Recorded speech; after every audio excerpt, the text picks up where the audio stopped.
Well, hello, mystery lovers. For today's Two for Murder tour stop, I have a question from a reviewer who has asked me, where do you get the names for your animal characters?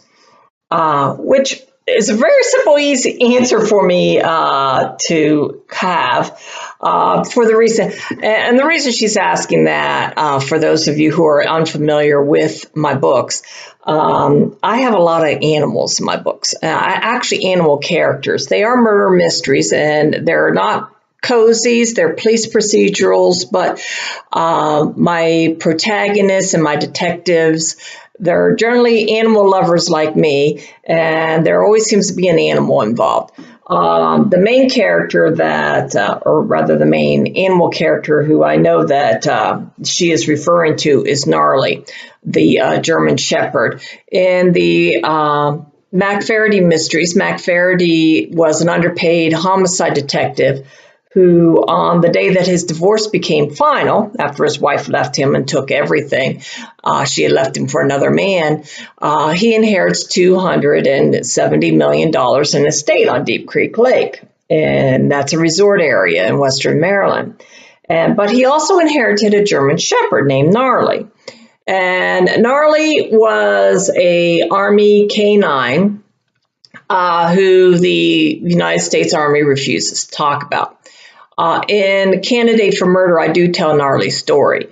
But to get back to the question of where do I get my animal names, Gnarly was the one animal name that I actually came up with. All the other animals in my books, I have named after real animals, real pets. Storm, the Belgian Shepherd, who has recently been added to the McFarity mysteries. She's based on a German Shepherd who we adopted a couple years ago. Gnarly is actually based on an Australian Shepherd who sadly he just passed away a couple years ago of old age. But we got him when my son was 7 years old. We were at a football game, and during halftime, this woman comes up to my son, and she's got this little puppy in her arms, and she says, "Would you like to hold my puppy?" And Tristan looked at me, and I thought, well, what harm can come from holding a puppy?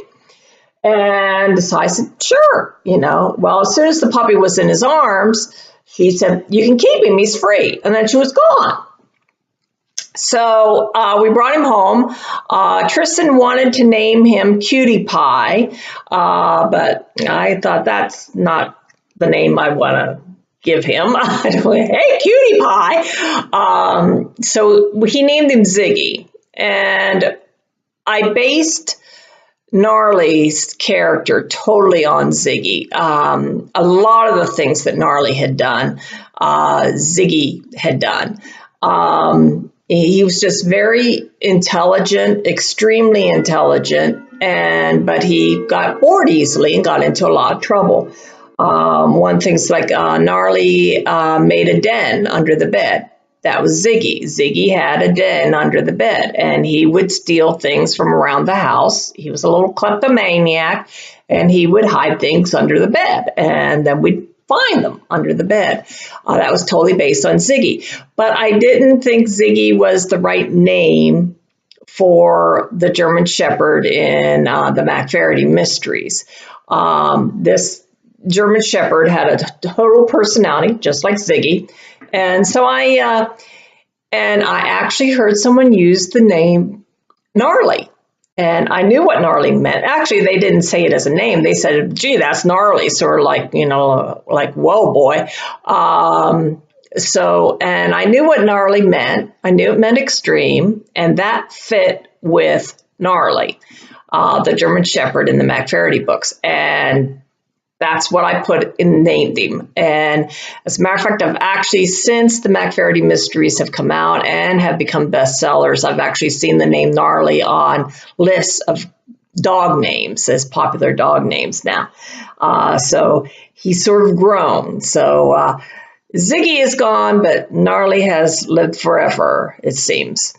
So So thank you very much for asking that question, and that's a lot of fun to recount Ziggy and how Ziggy ended up in our home, and I'd like to wish you all a happy reading. I hope you're enjoying this tour as much as I am. See you next time.